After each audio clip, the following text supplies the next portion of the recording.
So right now, like most young men on Saturday night, I was just talking to my parents about some of our favorite parts of the Bible, and I'm gonna share mine with you guys. So one of my favorite parts in the Bible is this conversation that goes on between God, the absolute, the creator, the beginning and the end, the most powerful being to ever been, and his humble servant Abraham, and God is telling Abraham that he's gonna get rid of two cities and all of their inhabitants because they're just not obeying him. They're being very, very, very evil people there. So God tells Abraham, I'm gonna get rid of these guys, and then Abraham looks at God and he's just like, God, you're a just God. You're just gonna wipe out everybody. So yeah, God looks at Abraham and he's like, you know what? I am a just God. You're right. Tell you what, Abraham, if you go down to the city, and you find 50 good people, I won't get rid of the city. And this is why it's my favorite part. Abraham's basically like 50. Okay, 50. And he's like, all right, God, 45. 45 pretty close to 50. What if I only find 45? And then God goes, okay, Abraham, 45. If you find 45, I won't get rid of the cities. And then Abraham kind of like looks down. He doesn't have a watch, but I picture him looking down his watch and going like, 40 pretty close to 45, God. What if I only find 40? God goes, Abraham, if you find 40, I will not wipe out the cities. And then Abraham's like, all right, and you are a very just God, and by way more than me, of course.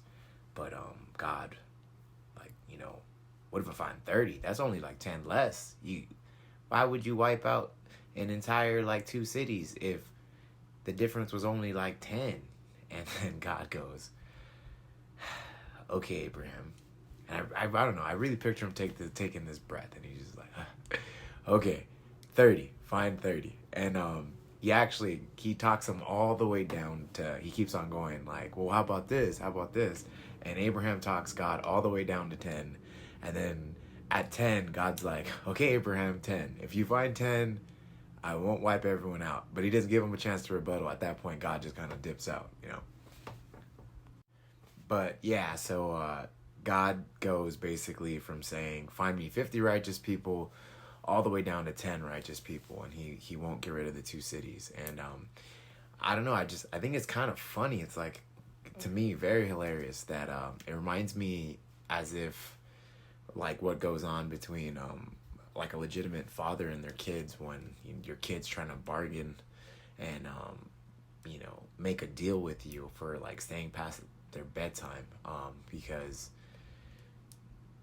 Abraham's saying what he thinks is right and like what he wants, and I'm pretty sure God's like applauding him for it. But at the end of the day, God is God and he's all knowing, so he knows there's not 50 people in the city. There's not 30. He knows there's not 10 good people in the city, and that's why he was gonna get rid of it in the first place.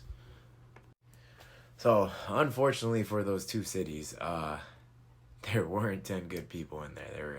The cities were full of a bunch of bad people who were disobeying God and just being very, very, very, very, very bad, atrocious people. Except for one dude named Lot, his wife, and his daughters. And God knew they were the only people that were good in the cities, and he actually planned like an exit strategy for them in the first place, so they weren't going to get wiped out with the rest of the bad people. So Abraham really had nothing to worry about. God was already like, I got a plan. I'm already going to save all the good people. But like I said, he was just like, felt like he was just kind of proud for Abraham, trying to be like, man, we got to save these people. And, God's like, yeah. So then basically, yeah, God sends two angels to go rescue the only good people in the city, Lot, his wife, and his daughters. Angels come, boom, grab them, they dip, And here's the crazy thing: when they leave, God's like, "All right, I'm gonna wipe these cities out," and the angels are like, "All right, dudes, whatever you do, don't look back." And of course, one of them looks back. Lot's wife looks back and just gets like turned into salt because she can't handle, like the power of the fire that's raining down to, purify the land of all that evil and wickedness. Um, so yeah, a pretty crazy story.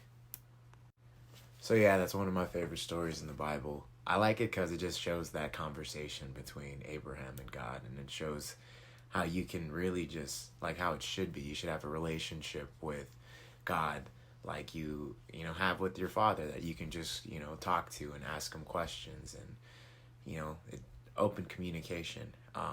And on the flip side, it also shows that there's consequences for when you get a direct answer from God and you choose to not listen to it.